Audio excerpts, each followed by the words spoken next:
Hello everyone, my name is Yosia Christy. Today I will explain about to lesson. Nah, pada kesempatan kali ini yang akan kita bahas yaitu tentang verb, noun, dan adjektif. Nah, yang pertama-tama akan kita bahas yaitu adalah tentang verb. Apa itu verb? Dalam bahasa Indonesia, verb adalah kata kerja.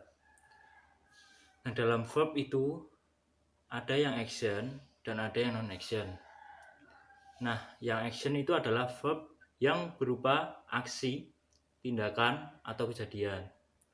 Nah, kemudian untuk yang non-action adalah verb yang berupa keadaan, penalaran, emosi, prosesi, dan keinginan. Nah, untuk lebih jelasnya saya akan jelaskan dalam PPT yang akan saya tampilkan di layar ini. Oke, jadi kali ini saya akan menjelaskan tentang verb yang berupa action. Nah, yang pertama yaitu contohnya drive yang artinya mengemudi, yang kedua walk artinya berjalan, dan yang ketiga yaitu buy artinya membeli. Nah, ini semua kan berupa aksi atau tindakan ya. Maka dari itu ini masuk ke verb yang action. Kemudian kedua verb yang non action, yang berupa non action. Nah, contohnya di sini yaitu hate artinya membenci, love menyayangi, feel merasakan. Nah, dari contoh yang non action ini semuanya merupakan bentuk emosi atau keadaan, sehingga ini masuk ke non action. Oke, setelah kita mengerti tentang apa itu verb action dan verb non action, kemudian saya akan menjelaskan tentang bentuk-bentuk verb. Nah, verb sendiri memiliki 3 bentuk, yaitu verb 1, verb 2, dan verb 3. Verb 1 atau infinitif adalah verb yang menjelaskan tentang fakta, kebiasaan, atau keadaan saat ini atau keadaan masa lampau. Nah, untuk verb 2 sendiri atau past simple adalah verb yang menjelaskan tentang kejadian di masa lalu. Kemudian verb 3 atau past participle adalah verb yang menjelaskan tentang kejadian yang telah selesai dilakukan. Nah, verb sendiri juga memiliki 2 jenis, yaitu regular verb dan irregular verb. Yang pertama kita akan bahas tentang regular verb. Apa itu regular verb? Regular verb adalah verb yang verb 2 dan verb 3-nya biasanya berakhiran D atau ED. Untuk lebih jelas kita akan lihat contoh di layar. Nah, bisa kita lihat yang pertama yaitu call, verb 2-nya call, verb 3-nya call. Ini artinya memanggil. Kemudian yang kedua cook, verb 2-nya cook, verb 3-nya cooked, artinya memasak. Kemudian yang ketiga yaitu open, verb 2-nya open, verb 3-nya open. Nah, call, cook, dan open ini semuanya berakhiran ed. Kemudian contoh selanjutnya great, verb 2-nya greeted, verb 3-nya great, yang artinya membuat. Kemudian love, verb 2-nya love, verb 3-nya love, artinya menyayangi. Nah, untuk great dan love ini hanya berakhiran D saja. Nah, ini karena bisa kita lihat di great dan love ini huruf terakhirnya sudah ada E-nya, sehingga hanya diberikan tambahan D saja. Kemudian saya akan jelaskan tentang irregular verb. Nah, apa itu irregular verb? Irregular verb adalah verb yang verb 2 dan verb 3-nya tidak konsisten atau tidak sama dengan verb 1. Nah, di irregular verb ini juga biasanya tidak berakhiran D atau ED. Nah, contohnya seperti yang terlihat di layar. Jadi yang pertama adalah buy, verb 2-nya bought, verb 3-nya bought, artinya membeli. Kemudian draw, verb 2-nya drew, verb 3-nya drawn, artinya menggambar. Lalu yang ketiga, throw, verb 2-nya throw, verb 3-nya thrown, artinya melempar. Kemudian eat, verb 2-nya ate, verb 3-nya eaten, artinya makan. Kemudian swim, verb 2-nya swam, verb 3-nya swum, artinya berenang. Kemudian yang terakhir adalah feel, verb 2-nya felt, verb 3-nya felt, yang artinya merasakan. Nah, dalam irregular verb ini ada yang verb 2 dan verb 3-nya sama, ada yang berbeda. Contohnya seperti buy ini, verb 2 dan verb 3-nya sama, yaitu bought. Nah, tetapi untuk draw, throw, eat, swim, ini semuanya berbeda antara verb 1, verb 2, dan verb 3. Baik, setelah kita paham tentang apa itu tadi verb action dan verb non-action, lalu verb regular dan irregular, dan verb 1, verb 2, dan verb 3. Oke, saya akan memberikan contoh tentang bagaimana cara menggunakan verb 1, khususnya untuk kalimat rutinitas.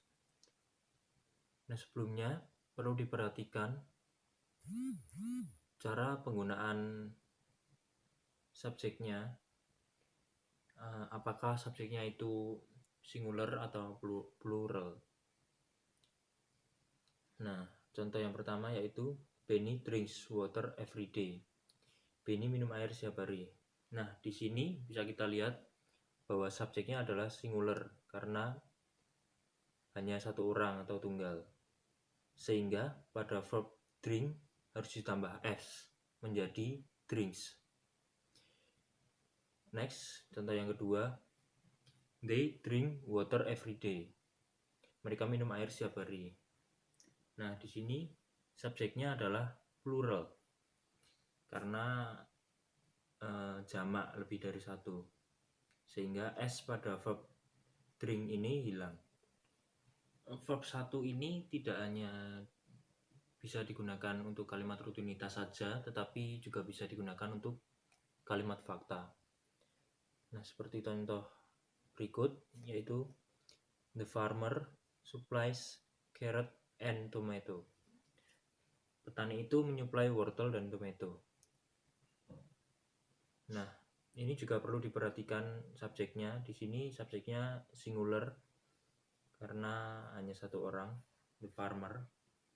Nah, untuk verbnya ini ketambahan es dari kata supply menjadi supplies. Kemudian contoh yang kedua, Rita and Donny make a cheesecake. Nah, ini subjeknya plural karena terdiri dari dua orang, yaitu Rita dan Donny, sehingga verb make di sini tidak perlu ditambah huruf s. Oke, kemudian saya akan memberikan contoh bagaimana cara menggunakan verb 2 pada kalimat. Nah, yang pertama yaitu the chef prepare some foods last night. Ini subjeknya singular ya. Nah, kata prepare di sini berasal dari kata prepare yang ketambahan ed di belakangnya sehingga menjadi verb 2. Artinya Koki menyiapkan beberapa makanan tadi malam. Kemudian untuk contoh yang kedua yaitu Tania and Edward married yesterday. Ini subjeknya plural ya, karena dua orang yaitu Tania dan Edward. Nah, di sini verbnya berasal dari kata marry yang ketambahan ed sehingga menjadi verb 2 yaitu married. Oke, selanjutnya saya akan memberikan contoh tentang cara penggunaan verb 3 pada kalimat. Contohnya yaitu Tina has borrowed a book from the library. Di sini subjeknya singular. Nah, verb di sini verbnya regular ya, sehingga perlu ditambah ed di belakangnya untuk menjadi verb 3. Hingga artinya Tina telah membeli buku dari perpustakaan. Kemudian contoh yang kedua, we have cleaned the house. Di sini subjeknya plural karena lebih dari satu. Nah, verb di sini berasal dari kata clean yang ketambahan ed di belakangnya menjadi clean. Di sini artinya kami telah membersihkan rumah. Oke, setelah kita mengetahui tentang apa itu verb yang meliputi tentang action verb, non-action verb, regular, irregular verb, kemudian verb 1, 2, 3, dan bagaimana cara menggunakannya. Setelah kita paham semuanya itu, kemudian saya akan menjelaskan tentang noun. Nah, dalam bahasa Indonesia, noun adalah kata benda. Noun ini merupakan kata yang menunjukkan orang, hewan, tumbuhan, tempat, atau benda. Nah, noun ini juga bisa menjadi subjek dan objek dalam kalimat. Noun sendiri memiliki dua bentuk, yaitu yang pertama adalah countable, yang artinya dapat dihitung, dan bentuk selanjutnya yaitu uncountable, atau tidak dapat dihitung. Nah, noun sendiri juga ada yang bentuknya konkret atau nyata, bisa dilihat, dan ada juga yang bentuknya abstrak, semu, tidak dapat dilihat. Oke, selanjutnya kita akan masuk ke apa itu countable noun dan uncountable noun. Di sini saya memberikan beberapa contoh. Yang pertama, kita akan bahas terlebih dahulu tentang countable noun. Nah, yang sebelah kiri ini yang kuning, ini adalah countable noun yang konkret, dan yang hijau ini adalah countable noun yang abstrak. Nah, kita mulai dari yang pertama, yaitu car, artinya mobil. Yang kedua bag, tas. Yang ketiga country, negara. Yang keempat horse, kuda. Yang kelima pillow, bantal. Yang keenam motorcycle, sepeda motor. Dan yang terakhir adalah table, meja. Nah, ini adalah noun yang countable, yang bisa dilihat. Seperti contoh, ini mobil, ini kan berarti kan bentuknya nyata gitu, bisa dilihat. Kemudian untuk countable noun yang abstrak, contohnya sebagai berikut: agreement, artinya perjanjian; opinion, pendapat; opportunity, peluang; mind, pikiran; damage, kerusakan; experience, pengalaman; dan trap, jebakan. Nah, ini semua adalah countable noun yang abstrak. Kenapa bisa dibilang abstrak? Karena ini adalah sebuah kata benda yang bersifat semu, tidak bisa dilihat. Nah, misalnya di sini mind, ada sebuah kata yaitu your mind. Nah, yang artinya pikiranmu. Berarti di sini kan menunjukkan bahwa kamu atau dia itu memiliki sesuatu. Nah, sesuatu di sini tidak dapat dilihat.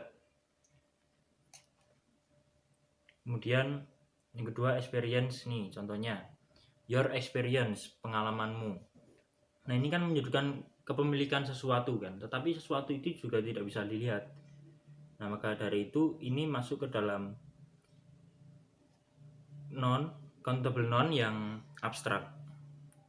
Kemudian untuk yang uncountable, contohnya seperti ini: Yang pertama yaitu money, uang, water artinya air, sugar, gula, dan land artinya tanah atau lahan, lalu rice, nasi, oil, minyak, blood, darah.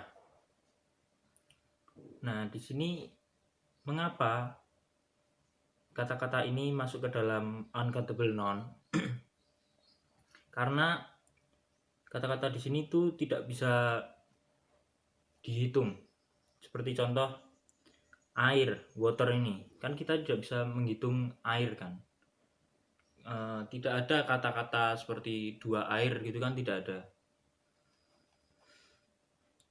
Lalu untuk uncountable noun yang abstrak, contohnya seperti berikut, yaitu yang pertama sadness, kesedihan, yang kedua excitement, kegembiraan, yang ketiga anxiety, kegelisahan, yang keempat pain, artinya rasa sakit, lalu selanjutnya fear, rasa takut, kemudian difficultly, kesulitan, dan yang terakhir kindness, artinya kebaikan. Nah, ini merupakan uncountable noun yang sifatnya abstrak, yang tidak dapat dilihat. Nah, bedanya dengan yang abstrak yang countable noun tadi, yang ini tidak bisa dihitung, yang abstrak uncountable noun. Contohnya seperti rasa sakit, kan kita tidak bisa mengukur seberapa rasa sakit itu kan. Tidak ada ukurannya lah. Nah, oke, selanjutnya dalam noun kita juga mengenal istilah collective noun. What the meaning about collective noun? Nah, collective noun di sini adalah sejumlah orang atau hewan atau tumbuhan atau benda yang bergabung menjadi satu kesatuan. Nah, collective noun ini juga umumnya dianggap singular atau tunggal. Untuk lebih memahami, saya berikan contoh seperti di bawah ini. Yang pertama, grup, kelompok, tim, artinya tim, institution, artinya lembaga, organization, artinya organisasi, dan terakhir, family, artinya keluarga. Nah, ini bisa dikatakan collective noun karena sebenarnya ini terdiri dari beberapa orang ya, seperti contoh family ini.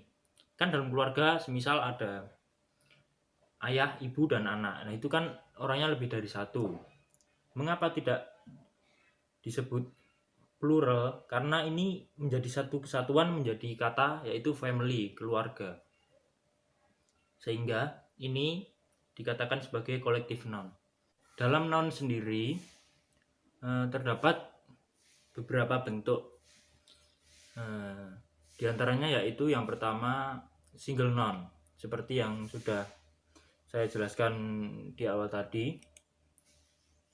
Single noun yang terdiri dari satu kata. Kemudian ada juga yang compound noun.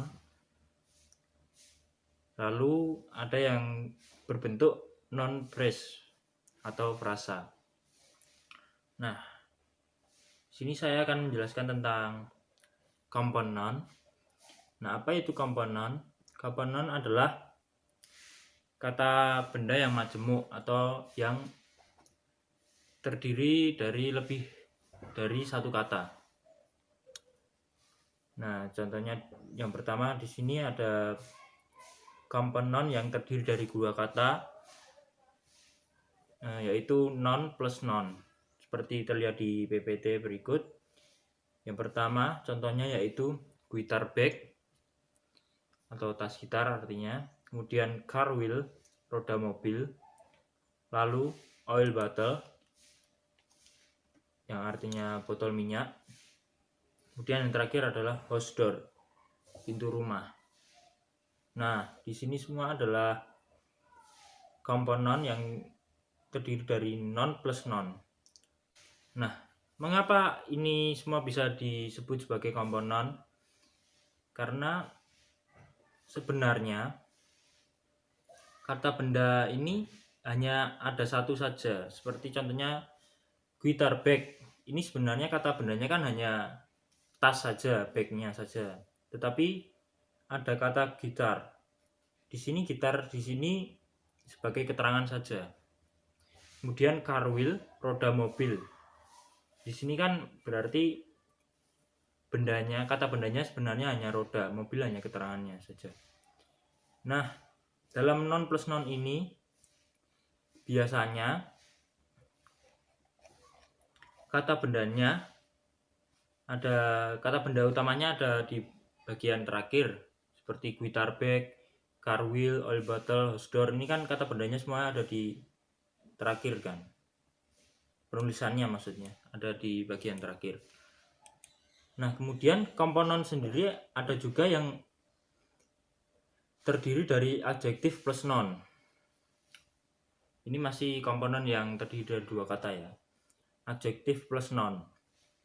Nah, contoh yang pertama di sini yaitu good news, artinya berita baik. Kemudian beautiful girl, artinya perempuan yang cantik. Kemudian new car, mobil baru. Kemudian lazy dog, anjing yang malas. Nah, ini sama seperti tadi, kata benda utamanya berada di terakhir seperti news, girl, car, dan dog. Tetapi bedanya dengan yang tadi, ini kata keterangan yang ada di depannya ini adalah adjektif, yang tadi kan noun. Yang di sini adjektif. Contohnya good, beautiful, new, lazy. Nah, tetapi ini merupakan compound noun karena menunjuk pada benda, sifat suatu benda. Nah, lalu komponen sendiri tidak hanya terdiri dari dua kata saja, tetapi ada yang lebih dari dua kata. Contohnya di sini komponen yang terdiri dari tiga kata, yaitu yang pertama nice city park, artinya taman kota yang bagus. Kemudian big boat engine, mesin kapal yang besar. Lalu scared old building, gedung tua yang menakutkan. Kemudian yang terakhir fast electric train, kereta listrik yang cepat.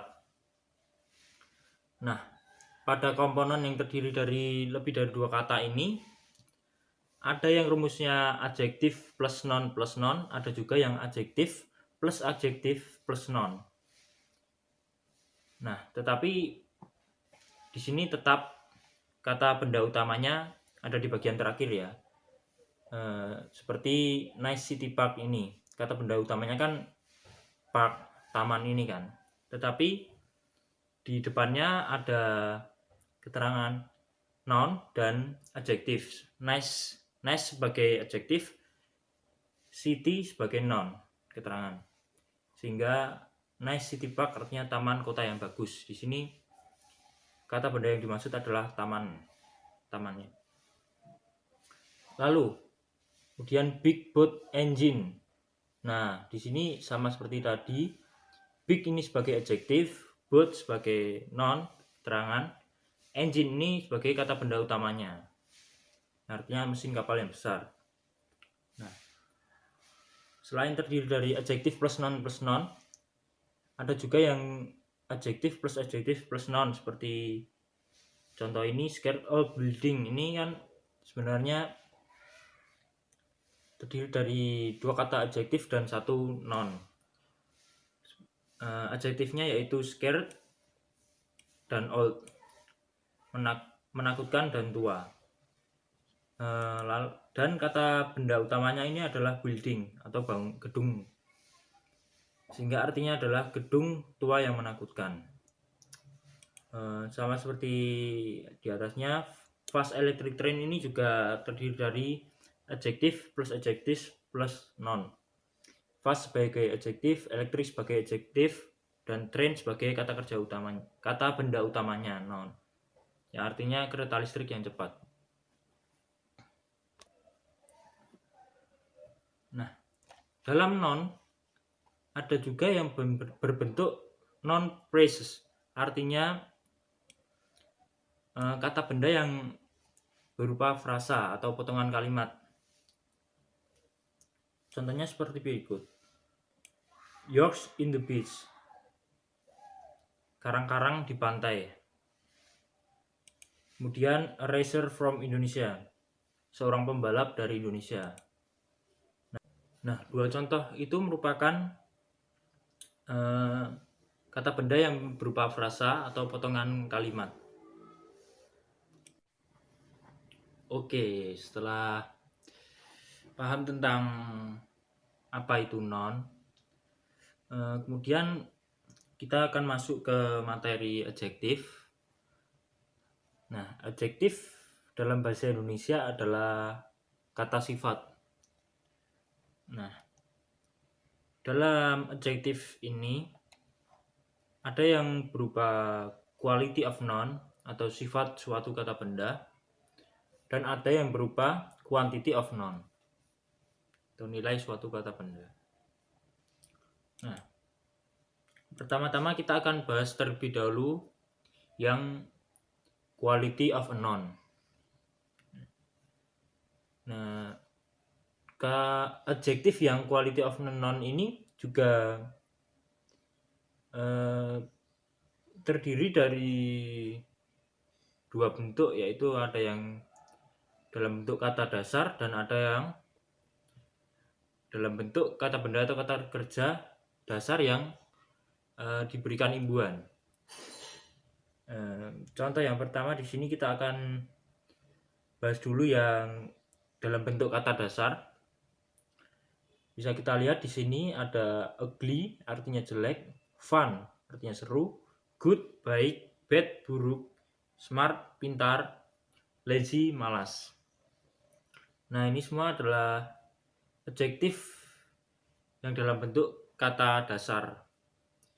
Mengapa ini bisa dibilang adjektif? Karena ini menunjukkan sifat suatu benda. Contohnya kita buat contoh smart TV gitu. Jadi kan TV pintar, TV-nya kan benda itu kan. Smart ini sebagai kata sifatnya. Smart TV seperti itu. Kemudian untuk kata sifat dalam bentuk kata benda atau kata kerja yang diberikan imbuhan seperti berikut. Sebelumnya imbuhan yang dimaksud di sini adalah seperti imbuhan ed, ent, ing, full, all, if, plus, aus, able, lie, I, each, dan tick. Nah, saya sudah siapkan beberapa contoh kata benda atau kata kerja dasar yang diberikan imbuhan seperti yang terlihat berikut. Yang pertama adalah surprise, artinya terkejut, dan disturb, ya artinya terganggu. Ini semua berasal dari kata kerja seperti surprise dan disturb. Ini kan kata kerja yang ketambahan imbuhan ed di belakangnya sehingga menjadi kata sifat terkejut dan terganggu. Kemudian annoying artinya menjengkelkan, ini juga berasal dari kata annoy yang diberikan imbuhan ing sehingga menjadi annoying. Kemudian lonely artinya kesepian, di sini berasal dari kata lone yang diberikan imbuhan ly. Lalu dirty artinya kotor, di sini kata utamanya yaitu dirt, yang ketambahan imbuhan menjadi dirty sehingga menjadi kata sifat. Lalu islamic atau islami, ini berasal dari kata Islam, kata benda Islam yang diberikan imbuhan ik sehingga menjadi islamic, islami artinya, kan ini kata sifat. Kemudian aromatic artinya wangi, di sini juga berasal dari kata aroma yang diberikan imbuhan tik. Kemudian yang kata benda yang diberikan imbuhan full, di sini beautiful artinya cantik, berasal dari kata beauty yang diberikan imbuhan full. Lalu ada kata talkative yang artinya cerewet. Ini berasal dari kata talk yang diberikan imbuhan if, tetapi di tengah-tengahnya ada kata penghubung. Jadi menjadi talk aktif, artinya cerewet, berasal dari kata talk, berbicara. Kemudian ada luxurious, artinya mewah, ini berasal dari kata luxury. Kemudian hopeless, ini kan berasal dari kata kerja hope, berharap, yang diberikan imbuhan less sehingga menjadi hopeless, artinya putus asa. Lalu ada comparable yang berasal dari kata compare, artinya dibandingkan, yang diberikan imbuhan able sehingga artinya menjadi dapat dibandingkan. Lalu national, ini berasal dari kata benda nation, artinya bangsa, kemudian menjadi kata sifat kebangsaan karena mendapat imbuhan al. Lalu yang terakhir adalah different.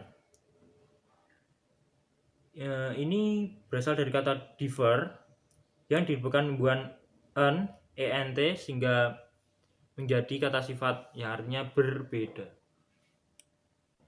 Selain tadi quality of noun yang sudah dijelaskan, adjektif atau kata sifat juga dapat berupa quantity of noun atau yang menyatakan keterangan jumlah.